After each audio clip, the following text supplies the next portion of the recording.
하나님께서 우리에게 주시는 말씀입니다. 골로새서 4장 1절입니다. 골로새서 4장 1절.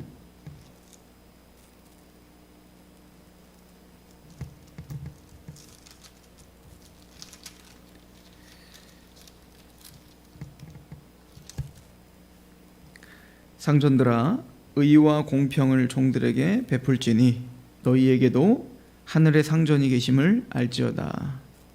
아멘. 골로새서뿐만 아니라 모든 성경의 일관된 패턴은 우리가 반복적으로 지금까지 설명을 했지만 복음을 설명합니다. 즉 하나님께서 우리에게 행하신 그 자비, 은혜, 또 하나님이 우리에게 베풀어 주신 그 놀라우신 역사를 이야기를 합니다. 그래서 로마서 12장 1절에서 말하는 것처럼 그러므로 하나님의 모든 자비하심으로 명하노니, 즉 이런 하나님의 은혜가 있으니, 하나님의 주권적인 또 그 섭리와 긍휼이 있으니, 또 그런 은혜를 우리가 받은 자로서 너희 몸을 거룩한 산제물로 드리라. 이것이 너희가 드릴 영적 예배니라, 이렇게 이야기를 해요. 여기서 말하는 영적 예배라고 하는 것은 요한복음 4장에 예배하는 자는 영과 진리로 예배할지니라 할 때 그 영은 말 그대로 스피릿이에요. 그러나 이제 로마서 12장 1절에 나와 있는 영적 예배다라고 하는 건 원어로 로기켄이라는 단어를 쓰는데, 그 단어는 합리적이고 합당하다 이런 뜻이거든요. 그러니까 이치에 맞다 이런 뜻이에요. 그러니까 로마서 1장부터 11장까지 구원의 교리, 은혜의 교리, 그 하나님의 전적인 주권적 은혜를 설명하고, 우리가 그 은혜를 받았다면, 또 그 은혜를 알고 있다면, 그 십자가 사랑에 강권되어 있다면 너희 몸을 거룩한 산제물로 드리라. 이것이 너희가 드릴 마땅한 예배다, 합당한 예배다, 그게 이치에 맞다, 이렇게 이야기를 하고 있는 거예요. 그런 로마서 12장에 우리가 어제 상고했듯이 12장의 그 구체적인 삶의 정황 속에서 우리가 드리는 산제물이 되는 예배란 무엇인가 라고 할 때, 첫 번째는 교회 안에서 은사를 갖고 서로 봉사하고 섬기며 서로 몸을 세워주는 거예요. 두 번째는 이제는 사회로 나아가 핍박하는 자를 축복하는 것, 또 국가와 우리와의 관계 속에서 우리가 법을 잘 지키는 것, 또 우리의 삶의 터전에서, 가정에서 남자와 여자의 관계, 부부의 관계 속에서, 또 부모와 자녀의 관계 속에서, 이런 모든 우리가 삶의 정황 속에서 하나님의 복음의 능력이 나타나야 된다는 거죠. 그러니까 이 삶의 고리와 삶의 정황 속에서 우리가 살아가고 있는 현실과 우리의 복음과 우리의 신앙이 끊기면 안 되는 거예요. 그렇게 되면 공허한 그냥 철학이 될 수 있다, 사변이 될 수 있다라고 하는 것을 이야기를 하죠. 그래서 골로새서에 보면 이제 사도 바울이 지금 골로새서의 지금 문제가 외식주의, 율법주의, 영지주의라고 하는 이단이 들어왔다는 것을 우리가 이야기를 했었죠. 그래서 이 사도 바울은 지금 골로새 교회에 침투하고 있는 그런 이단자들의 어떤 것을 철학과 헛된 속임수라고 이야기를 했다고요. 근데 그들의 특징은 뭐냐면 공허한 말들을 하고 있다는 거예요. 공허한 말. 그냥 뭔가 신비한 이야기를 하고, 또 뭔가 감미롭고, 또 지적인 충족을 주는 이야기들을 해요. 이 영지주의자들의 특징이거든요. 영지주의라는 게 뭐냐면 그노시스, 지식이라는 뜻이에요. 그러니까 우리는 너희들이 알지 못하는 영적인 것을 알고 있다. 그래서 영적으로 내가 너희들보다 더 우월하다. 그러면서 천사에 대하여, 어떤 영적인 거에 대하여 이야기를 굉장히 많이 하는데, 문제는 그의 삶이 다 무너져 있다는 거예요. 그건 공허하다, 헛된 철학이다 라고 이야기를 하고 있다고요. 그러니까 복음은, 그럼 반대로 사도 바울이 말한 복음이라고 하는 것은 실제적이며 우리의 현실에 뿌리박게 하며, 그러니까 사도 바울이 이런 얘기를 하잖아요. 고린도 후서에서 내가 그리스도의 사랑에 강권되었다 라고 말하면서, 내가 미쳤어도 하나님을 위하여 미쳤고, 내가 정신이 온전하여도 너희를 위하여 정신이 온전하다. 그러니까 하나님의 백성, 참된 복음이란 두 가지를 갖게 해요. 첫 번째는 미치게 해요. 누구에게 미치게 하죠? 하나님께 미치게 해요. 사람을 두려워하지 않고 하나님을 의식하게 하고요, 하나님에게 우리의 모든 삶을 내어주기를 원하는 그런 사랑으로 격발된 그 삶의 어떤 열정이 있죠. 그러나 그것은 현실과 도태된 어떤 열심과 열정이 아니에요. 그죠? 그래서 정신이 온전하여도 내가 너희를 위하여 정신이 온전하다라고 이야기할 때 정신이 온전하다. 이게 무슨 얘기죠? 더 현실에 더 힘있게 산다는 거거든요. 그러니까 신앙은 하나님과의 관계가 회복되면서 사람과의 관계, 그리고 모든 자연과 모든 국가와 모든 것들과 관계가 회복되면서 더 확실한 어떤 지성을 갖고 살아가게 해요. 이것이 참된 신앙의 균형이다라고 하는 것을 이야기해요. 그래서 골로새서는 그렇게 은혜를 받았으니 모든 지혜와 지식과 모든 보화에 감추어진 그 그리스도를 아는 것으로 너희가 너희들이 충만하기를 기도한다라고 이야기하면서, 그럼 그 그리스도가 우리 안에 거하시면 실제적으로 우리가 어떤 삶의 열매가 드러나는가? 그것이 바로 첫 번째는 가정에서 일어난다라고 하는 이야기를 우리가 했었다는 거예요. 이게 3장이었었죠. 3장 18절부터 그래서 21절까지 그 얘기를 했던 거고요.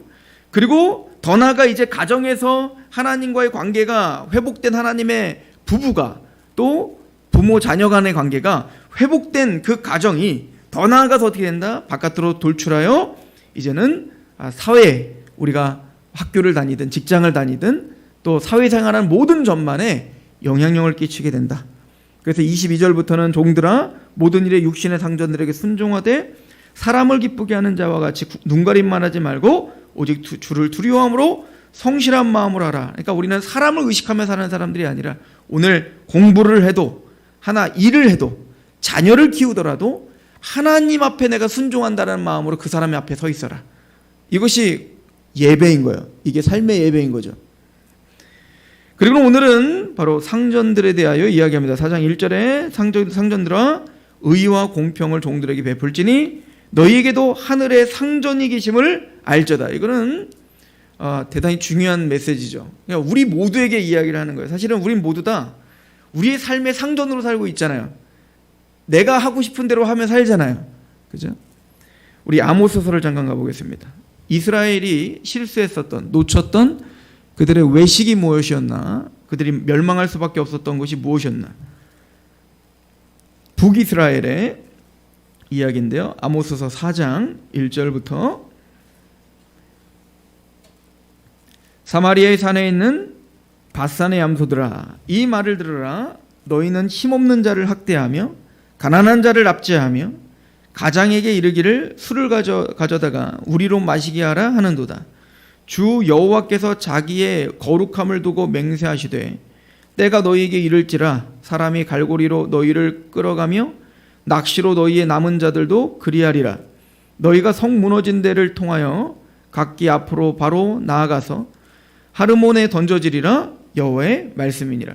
이 북이스라엘의 지금 잘못됨은, 그들은 바산의 암소는 뭐냐면 북이스라엘 가면 지금도 이제 그 바산이라고 하는 곳이 굉장히 비옥한 곳이기 때문에 거기 암소들이 아주 잘 키워지는 곳입니다. 즉 지금 사마리아의 어떤 사치와 어떤 그들의 어떤 압제를 지금 비판하고 있는 건데, 한마디로 말하면 자신의 배만 채우려고 하는 거예요. 자신의 배만 채우려고 하지 자신의 힘과 자신의 부를 믿고 자신에게 어떻게 보면은 신뢰하고 있고 의지할 수밖에 없는 사람들이 있다고요. 그 사람들에 대하여 어떻게 횡포를 부리는 거죠. 그들의 삶을 전혀 돌아보지 않는 거예요. 이거는 이스라엘을 부르신 목적이 아니에요. 하나님은 이스라엘, 나중에 우리가 레위기를 보시면 아시겠지만 이스라엘에게 주어진 어떤 법규들을 보면 지금도 따라할 수 없는 민주적인 어떤, 또 지금도 따라할 수 없는 굉장히 그 발달된 사람들의 어떤 애민 정신이 있단 말이에요. 예를 들어서 추수를 하다가도 모든 걸 싹 다 걷어가면 안 돼요. 거기에 가지들은 좀 남겨놔야 돼요. 알곡들을. 왜죠? 가난한 자들이 와서 그것을 먹을 수 있도록. 그러니까 왜냐면 그걸 추수하는 사람은 다 먹을만 하거든요. 그럼 나머지를 좀 남겨놔서 다른 사람들이, 가난한 사람들이 와서 거기에 은혜와 자비를 느낄 수 있도록 그렇게 남겨놔야 되는 그런 것처럼, 또 신년이라는 게 있었잖아요. 신년이라는 건 7년, 50년에 한 번은 대신년이 선포됩니다. 그때에는 내가 돈이 없어서 또 어떤 문제가 생겨서 내 땅을 뺏기고 또 내가 종으로 팔렸다 할지라도 이유를 묻지 않고 50년이 되면 무조건 다 해방시켜주고 모든 땅들을 다시 돌려주는 거예요. 주인의 입장에서는 답답할 노릇이죠. 근데 그 과정을 통하여 뭘 배우라는 거예요? 우리가 다 그런 하나님의 은혜를 받은 자이며 우리가 바로 씻을 수 없는, 갚을 수 없는 그러한 빚과 그러한 죄악 덩어리에서 하나님이 우리를 해방시켜 애굽의 종노릇하고 있던 우리를 풀어준 그 하나님의 주권적인 은혜를 기억하고 그것을 고백하면서 신현을 하라고 했던 거거든요. 근데 이스라엘 백성들은 그런 하나님의 은혜를 잃어버린 거예요. 그리고는 자신의 배만 불리고 사람들을 돌아보지 않았던 겁니다. 이것을 봤을 때 암소들아. 그런데 재밌는 건 이 사람들은 그런 하나님의 진짜 하나님 사랑과 이웃 사랑에 대한 그 정신을 잃어버린 채 그들은 재밌는 건 성전 제사는 너무너무 휘황찬란하게 잘 드리고 있었다는 얘기입니다. 4절 보세요. 너는 베델에 가서 범죄하며 길갈에 가서 죄를 더하며 아침마다 너의 희생을 3일마다 너의 11조를 드리며 누룩 넣은 것을 불살라 수은제로 드리며 낙헌제를 소리내어 선포하려무나 이스라엘 자손들아 이것들아 이것들이 너희가 기뻐하는 바니라 주 여호와의 말씀이니라. 그러면서도 이들은 낙헌제도 드리고 11조도 드리고 그러니까 전혀 하나님을 사랑하는 마음과 그 하나님의 마음을 알고자 하는 마음이 없는 거예요. 형식적으로 그냥 낙헌제도 드리고 서헌제도 드리고 11조도 드리고 헌금도 드리고 주일 성수도 하고 그런 외형적인 거는 그럴듯하게 휘황찬란하게 하면서도 실제적으로 하나님이 무엇을 원하시며 하나님의 말씀을 아는데도 관심이 없으며 하나님의 진짜 관심인 가난한 자들과 소외된 자들과 하나님의 복음을 모르는 자들에 대해서는 전혀 관심이 없는 거예요. 이게 바리새인들이었고 서기관들이었죠. 그 바리새인과 서기관들에게 이야기했던 건 뭐예요? 너희가 근처 11조를 드리고 뭐 제사를 드리고 하지만 너희가 진짜 중요한 바 인과 신과 의는 버렸도다. 하나님의 공의, 의가 무엇인지, 그 하나님의 사랑이 무엇인지, 믿음이 무엇인지, 그래서 하나님이 우리에게 베풀어 주신 그 의와 하나님이 우리에게 베풀어 주신 자비와 하나님이 우리에게 베풀어 주신 그 놀라우신 역사를 믿는 그 믿음은 잃어버린 거예요. 그러니까 당연히 사람들에 대하여 자비하고 은혜를 베풀고 또 하나님을 믿음으로 오늘 하루를 살아가며 또 하나님의 공의대로 우리가 우리를 다스리고 우리의 삶을 다스리는 것들이 없어졌구나. 진짜 중요한 게 무엇이냐? 우리의 신앙의 참된 증거가 무엇이냐? 라고 하는 것을 사실은 성경 우리에게 지적해주고 있는 겁니다.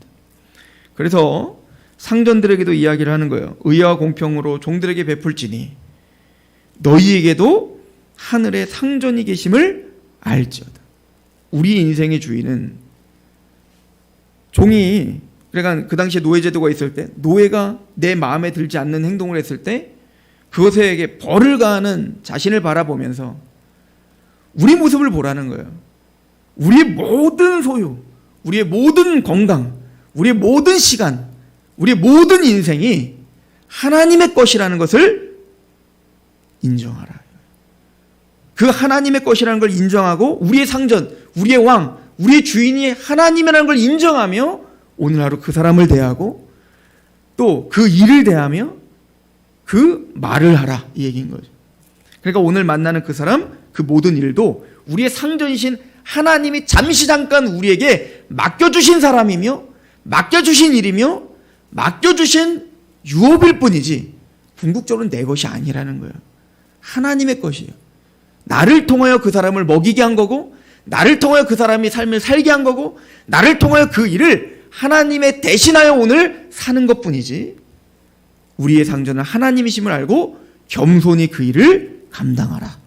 이것이 사실은 상전들에게만 주는 메시지가 아니라 우리의 인생의 상전처럼 살고 있는 우리에게 우리의 진짜 상전, 진짜 왕은 하나님이십니다. 이걸 믿고 그 하나님 앞에서 살아라. 코람데오 하나님 앞에 있어라 라고 오늘 우리에게 권면하고 있는 것입니다.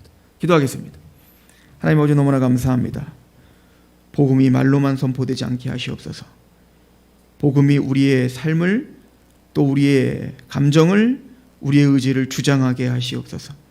그 복음이 우리의 참된 왕이시며 우리의 참된 상전이신 하나님을 의식하는데 아버지의 능력으로 역사하게 하시옵소서. 하나님 앞에서 말하게 하시고 하나님 앞에서 행동하게 하시고 하나님 앞에서 그 사람들에게 자비를 베풀게 하옵소서. 예수님의 이름으로 감사하며 기도합니다. 아멘. 기도하겠습니다.